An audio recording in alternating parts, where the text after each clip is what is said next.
Russia has one of the largest and most powerful armed forces in the world, but that has not been apparent in its initial invasion of Ukraine. Many military analysts in the West have been surprised by its performance on the battlefield so far, with one describing it as dismal.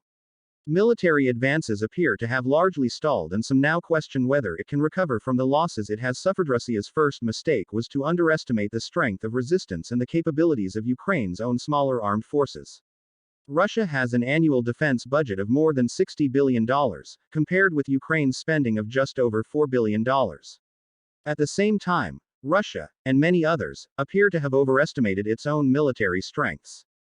President Putin had embarked on an ambitious modernization program for his military, and he too may have believed his own hype.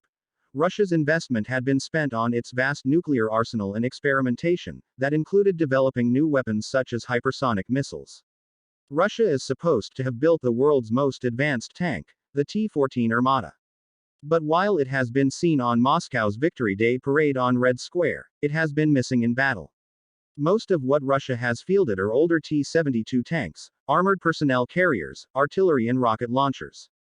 At the start of the invasion, Russia had a clear advantage in the air. With the combat aircraft it had moved near the border, outnumbering Ukraine's air force by more than 3-1. Most military analysts assumed the invading force would quickly gain superiority in the air, but it has not. Ukraine's air defenses are still proving effective, limiting Russia's ability to maneuver. Moscow may have also assumed its special forces would play an important role, helping deliver a quick, decisive blow. Instead, Russia has had to transport its supplies mostly by road. This has created traffic jams and choke points, which are easy targets for Ukrainian forces to ambush.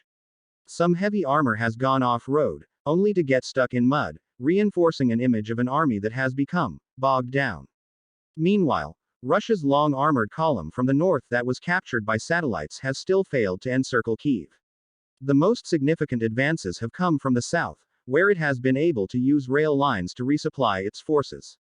Russia had amassed a force of around 190,000 troops for this invasion, and most of those have already been committed to the battle. But they have already lost about 10% of that force. There are no reliable figures for the scale of either Russian or Ukrainian losses.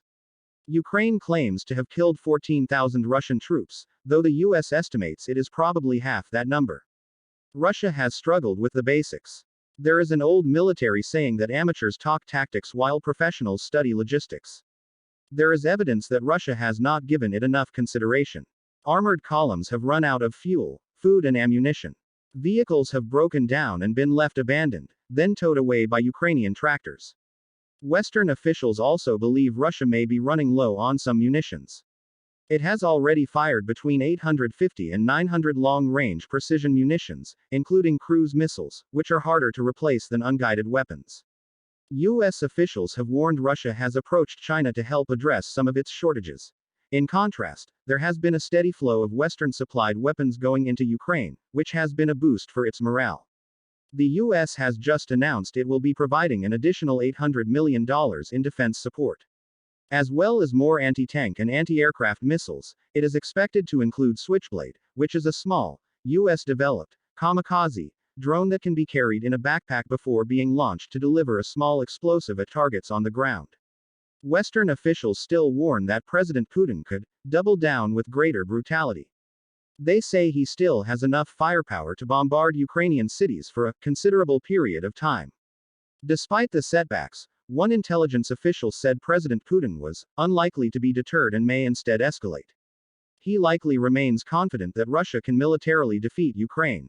And while the Ukrainian forces have shown fierce resistance, that same official warned that without significant resupplies they too could eventually be spent in terms of ammunition and numbers.